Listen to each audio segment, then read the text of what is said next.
இந்திய இளைஞர்கள் குற்ற செயல்கள் மற்றும் குண்டர் கும்பல்களில் ஈடுபடுவதற்கு பெற்றோரின் வழிகாட்டுதல் இன்மை, வறுமை போன்ற காரணங்களை மட்டும் சுட்டிக்காட்டுவது உண்மையான அடிப்படை பிரச்சினையை மறைப்பதாக உரிமை கட்சியின் தலைவர் பேராசிரியர் ப. ராமசாமி கூறியுள்ளார்.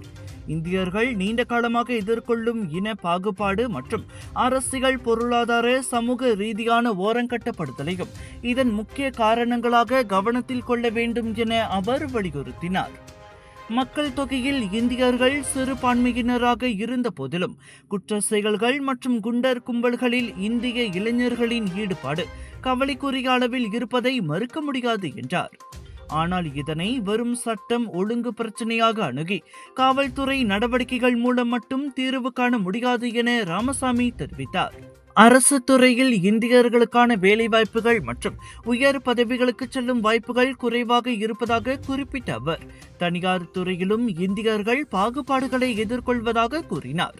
இதுபோன்ற சூழலில் வாய்ப்புகள், வருமானம், சமூக அந்தஸ்து மற்றும் தங்களுக்கான ஒரு அடையாளத்தை தேடும் சில இளைஞர்கள் குற்ற வலையமைப்புகள் மற்றும் குண்டர் கும்பல்களால் ஈர்க்கப்படக்கூடிய சூழல் உருவாகிறது என்றார்.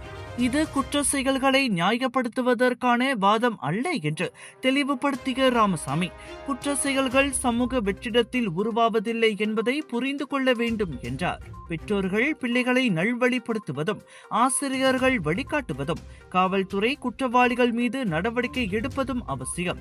ஆனால் அதனுடன் இந்திய சமூகத்தை பாதிக்கும் கட்டமைப்பு ரீதியான சமத்துவமின்மை, வேலைவாய்ப்பு பாகுபாடு மற்றும் பொருளாதார ஓரங்கட்டப்படுதலுக்கும் அரசாங்கம் தீர்வு காண வேண்டும் என அவர் வலியுறுத்தினார். இந்திய இளைஞர்களையும் பெற்றோர்களையும் மட்டும் குற்றம் சாட்டுவது பிரச்சனையின் அறிகுறிகளையே கையாளும். இன பாகுபாடு மற்றும் ஓரங்கட்டப்படுதல் என்ற உண்மையான நோய்க்கு தீர்வு காணப்பட வேண்டும் என ப. ராமசாமி தெரிவித்தார்.